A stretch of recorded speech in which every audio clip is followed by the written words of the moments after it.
سمندر کے راستے مسلمانوں پر حملے کیا کرتے تھے، کیونکہ اب تک مسلمانوں کے پاس اپنی کوئی بھی نیوی نہیں تھی۔ اسی لیے حضرت عمر کے زمانے میں ان کے ایک گورنر حضرت معاویہ رضی اللہ عنہ نے ان کی طرف ایک لیٹر بھیجا کہ اب وقت آ چکا ہے کہ مسلمان بھی اپنی پاورفل نیوی بنائیں۔ لیکن حضرت عمر نے ایسا کرنے سے بالکل انکار کر دیا، کیونکہ اس سمندر میں پچھلے 700 سال سے رومن امپائر کا راج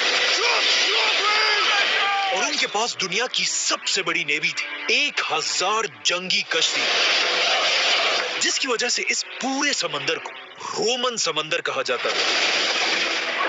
جس کے مقابلے میں مسلمان ڈیزرٹ میں رہنے والے لوگ تھے اور ان کے پاس سمندروں میں جنگ کرنے کا کوئی ایکسپیرینس نہیں تھا۔ لیکن جیسے ہی حضرت عمر کے بعد مسلمانوں کے نئے خلیفہ حضرت عثمان بنے، انہوں نے معاویہ رضی اللہ عنہ جو حضرت عمر کے دور میں ایک چھوٹے سے علاقے کے گورنر تھے، حضرت عثمان نے انہیں پورے شام کا گورنر بنا دیا، اور ایک بار پھر معاویہ رضی اللہ عنہ نے اپنے کزن حضرت عثمان کی طرف وہی سیم لیٹر بھیجا، لیکن حضرت عثمان نے انہیں جواب دیا کہ جب حضرت عمر تمہیں نیوی بنانے سے روک رہے تھے تب میں ان کے پاس ہی کھڑا تھا، مطلب اب بھی نیوی بنانے کی اجازت نہیں ہے۔ لیکن حضرت معاویہ بار بار خلیفہ عثمان سے نیوی بنانے کی اجازت مانگتے رہے، یہاں تک کہ ایک لیٹر میں انہوں نے یہ بھی لکھا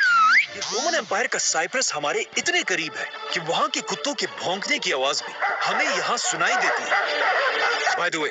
یہ صرف حضرت معاویہ نے ایک مثال دی تھی، اصل میں وہاں سے کتوں کی آواز نہیں پہنچ سکتی۔ آخر حضرت معاویہ کے بار بار کہنے پر حضرت عثمان نے انہیں سائپرس پر حملہ کرنے کی اجازت دے دی، لیکن حضرت عثمان نے کہا کہ تم ایک ہی شرط پر نیوی بنا سکتے ہو کہ اگر واقعی تم کشتیوں پر جنگ کرنا اتنا ہی آسان سمجھتے ہو تو پھر اس جنگ پر تم سارے جنرلز اپنی بیویوں کو بھی ساتھ لے کر جاؤ گے۔ معاویہ رضی اللہ عنہ نے خلیفہ عثمان کی یہ شرط قبول کی اور اسلام کی پہلی نیوی بنانے کا حکم دیا، لیکن یہاں مسئلہ یہ تھا کسی کو بھی بڑے بڑے جنگی جہاز بنانے کا طریقہ نہیں آتا تھا، تو پھر مسلمانوں نے آخر یہ نیوی بنائی کیسے؟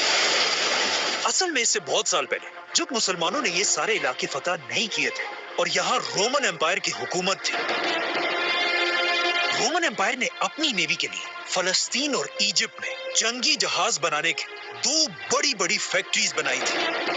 جہاں رومن امپائر کی نیوی کے لیے بڑے بڑے جہاز بنائے جاتے تھے جن کا نام تھا ڈرومون، اور یہ اتنی بڑی کشتیاں تھیں کہ ان میں ایک ہی ٹائم پہ 300 واریئرز سوار ہو سکتے تھے۔ لیکن اب جب مسلمانوں نے رومن امپائر سے یہ سارے علاقے فتح کیے، کشتیاں بنانے کی یہ 2 فیکٹریز بھی مسلمانوں کے ہاتھ آئی، جو پہلے تو مسلمانوں کے کسی کام کے نہیں تھے، لیکن اب خلیفہ عثمان کے آرڈرز پر ان فیکٹریز کو دوبارہ کھولا گیا۔